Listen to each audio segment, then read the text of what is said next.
I see a whole change in the thrust of searching for answers about who we are and why we're here. And I think it's good. It provides a third way in which to look, at the, if you will, the philosophy of life. And I think it's wonderful, and I just hope the movement continues to expand. Well, just because I have you here, is it possible, could you sort of walk us through a typical LBL experience, what it would be like, patient coming in? Sure. You have a client who calls and wants an appointment, and if they're very busy, it can be difficult. I mean, I had a 3 or 4 year waiting list, and now some of our members are into that same mode, so it can be very difficult because there are so few of us, and there are so many people who want this. Now, what happens when a client comes to you, and understand they're not coming to you for psychotherapy. They're coming to you because they're curious about what it's like in the afterlife. They may be curious about what happened to a dear relative that has recently died. They may be in a state of emotional trauma if they've just recently lost a child. I mean, there are all sorts of motivations and reasons for coming. But it's not, the idea is not to supplant any therapy that they should perhaps be receiving for emotional trauma, if you will, that would require the services of a licensed trained professional over a protracted period of time in their hometown. This is not intended to supplant that. It's intended to provide them with answers about their inner being. One of the things that clients don't understand when they come is that there is a dual nature to all of us. I mean, some of them have a sense of it, but they don't really understand it until they have the experience themselves. That we have our brain, ego if you will, we have a soul ego, and when they are combined, it creates one personality and one lifetime.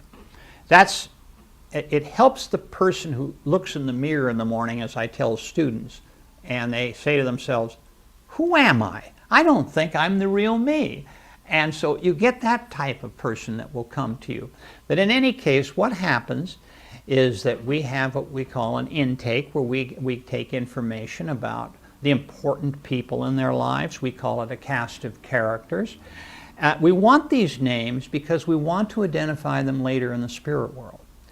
So typically, we will go through a standard induction and a lot of deepening, because understand that this is not the kind of hypnosis that involves, say, smoking or weight, or even working with childhood trauma, because these are generally shorter sessions, up to 1 hour. We work generally in the alpha state, either shallow, middle, or perhaps upper.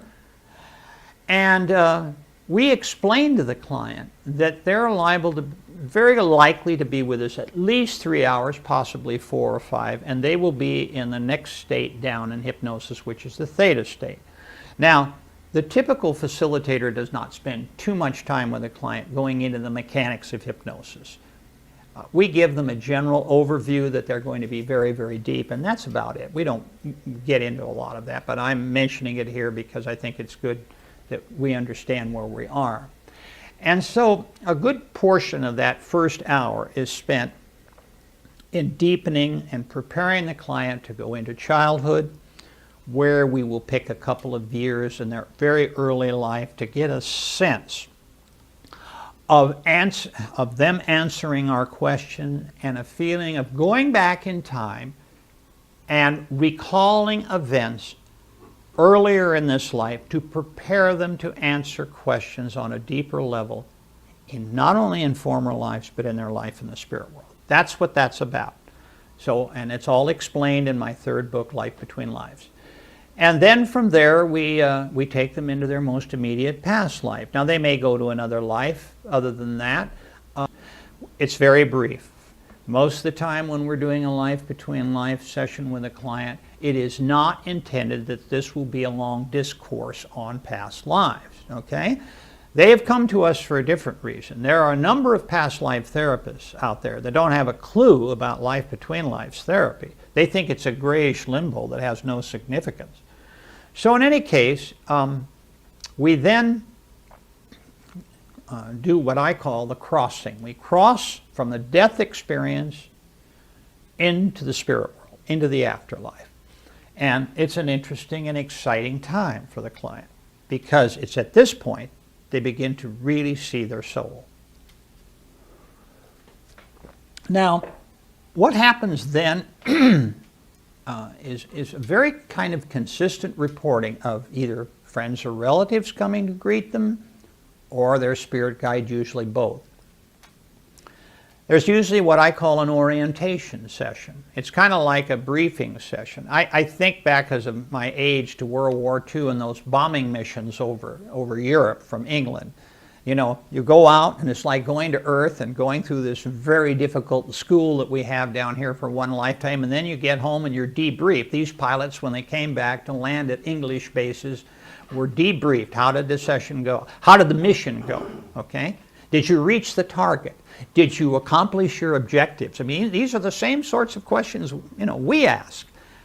How does your guide receive you? Now, I want to make it clear that when a client sees their personal guide for the first time, their immortal teacher, they're blown out of their minds, because that conscious is never fully asleep. And if it were, we wouldn't be getting answers and responses. They can't believe it. Some of the more religious people may think that they see Jesus or Buddha or Muhammad coming towards them. But they quickly realize, oh, no, that's not who this is. This is my personal teacher. This teacher has been with me since I was created as a soul. So from there we get information. We move from that experience to other interesting aspects of the spirit world. Soul groups, who's in their soul group.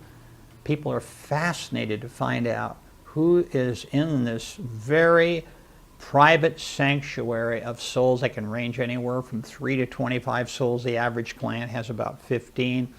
These are all friends, relatives, you know, spouses, dear friends in this life. Some of them are shocked by who's there, and they have been with them since the beginning. And it's kind of like, you know, we hear of groups that are formed, say, for alcoholics in recovery. You know, there's a certain integrity there that no new patients are added to the group once the group starts. It's that way in the spirit world. We don't have new souls coming in and out all the time. That group stays together. So sometimes it's a real revelation to the people sitting in your chair about just who's in their soul group. And there are other soul groups nearby, affiliated souls, that may play an important part in certain lives. There are reasons for that. We want to explore it. So from there, they typically go in front of a group of wise beings. There's all sorts of names for these beings. Some call them, you know, the elders, or the wisdom makers, or all sorts of wonderful names that they give these wise beings, who in fact are a step or two above their guides. These are non-incarnating beings, okay? It's about as close to God as we get, incidentally, Rich. And there is usually a very interesting discourse that goes on. You know, they ask questions, you know, how did you do in your last life? They're very gentle people. They're not like Hollywood presents them in such movies as Defending Your Life, black robe judges who are ready to punish the poor supplicant coming before them. Hollywood has a wonderful time with these kinds of movies, and I've spent some time with Shirley MacLaine on radio shows, and we've laughed about this because I don't know if you remember, but in that particular movie, she was in charge of the past life pavilion, and I've had some very fun conversations with her. She's a very spiritual lady, by the way. And so, you know, there's all sorts of information that can come out of that. Then there are other activities in the spirit world.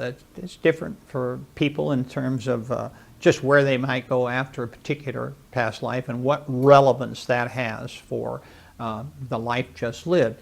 And then a very interesting thing happens, that when they're ready to come forward again into the next incarnation, there's an area where there's kind of a life selection and body selection area, where they have choices of different kinds of bodies and who they think they could work best with. And of course, their elders and guides have had a hand in the selection of choices, if you will. And then they come forward into the next life. And it's a fascinating process, Rich. And I think what's key to all this is that there's such order and discipline upstairs. And it's a very compassionate love relationship. It isn't one that involves the kinds of things that we see on earth with a hierarchy of beings who lord it over you and engender fear. There is so much forgiveness and understanding. We all make mistakes. Some of us make terrible mistakes. And that's all forgiven once we cross over. And there's various ways in which they can help heal the soul that I explain in my books, but I don't need to go into here. But I just want you to know that what clients gain from all this when they wake up in your office after one of these long sessions is they just look and some of them are crying, some of them are laughing, some of them can't talk.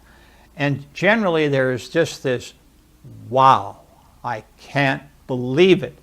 And so then we work with them to, kind of process what's happened.